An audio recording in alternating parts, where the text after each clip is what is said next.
மாவட்ட வாரியாக 10ஆம் வகுப்பு பொதுத் தேர்வில் முதல் 3 இடங்களை பிடித்த மாணவ மாணவிகளுக்கு தினத்தந்தி சார்பில் பரிசுகள் வழங்கி பாராட்டு தெரிவிக்கப்பட்டது. திருவண்ணாமலை மாவட்ட அளவில் 10ஆம் வகுப்பு பொதுத் தேர்வில் முதல் 3 இடங்களை பிடித்த 8 மாணவ மாணவியருக்கு தினத்தந்தி சார்பில் மாவட்ட ஆட்சித்தலைவர் ஞானசேகரன் பரிசுகள் மற்றும் சான்றிதழ்களை வழங்கி பாராட்டினார். தினத்தந்தியில் எங்களை மார்க் எடுத்ததுக்கெலாம் பாராட்டி எங்கள் ஸ்கூலில் பெரிய ஃபங்க்ஷன் பண்ணாங்க.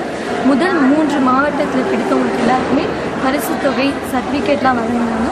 நானும் இன்னைக்கு பரிசு வாங்கிட்டேன். இதேபோல் பெரம்பலூரில் நடைபெற்ற விழாவில் மாவட்ட ஆட்சித்தலைவர் தரேஸ் அகமது கலந்து கொண்டு 10ஆம் வகுப்பு பொதுத் தேர்வில் மாவட்ட அளவில் முதல் 3 இடங்களை பிடித்த மாணவ மாணவியருக்கு தினத்தந்தி சார்பில் பரிசுகள் மற்றும் சான்றிதழ்களை வழங்கினார். ராமநாதபுரத்தில் நடைபெற்ற விழாவில் மாவட்ட ஆட்சித்தலைவர் நந்தகுமார் 10ஆம் வகுப்பு பொதுத் தேர்வில் மாவட்ட அளவில் முதல் 3 இடங்களை பிடித்த 21 மாணவ மாணவியருக்கு பரிசுகள் வழங்கி பாராட்டினார். தினத்தந்தியும் எனக்கு ரொம்ப ஹெல்ப் பண்ணுச்சு. ஏன்னா அதில் டெய்லி வர அந்த அடிஷ்னல் கொஸ்டின்ஸ்லாம் நான் வச்சு ரொம்ப ப்ராக்டிஸ் பண்ணேன். அதனால் எனக்கு நல்லா மார்க் எடுக்க முடிஞ்சிச்சு. தினத்தந்தியில் வர்ற அந்த மாணவர் மலரில் எங்களுக்கு அந்த கொஸ்டின்ஸ் என்னென்ன தேவையோ எல்லாமே இருந்தது.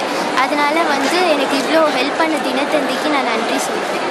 உதகையில் நடைபெற்ற விழாவில் 10ஆம் வகுப்பு பொதுத் தேர்வில் முதல் 3 இடங்களை பிடித்த 24 மாணவ மாணவியருக்கு தினத்தந்தி சார்பில் மாவட்ட ஆட்சித்தலைவர் சங்கர் பரிசுகள் மற்றும் சான்றிதழ்களை வழங்கி பாராட்டினார்.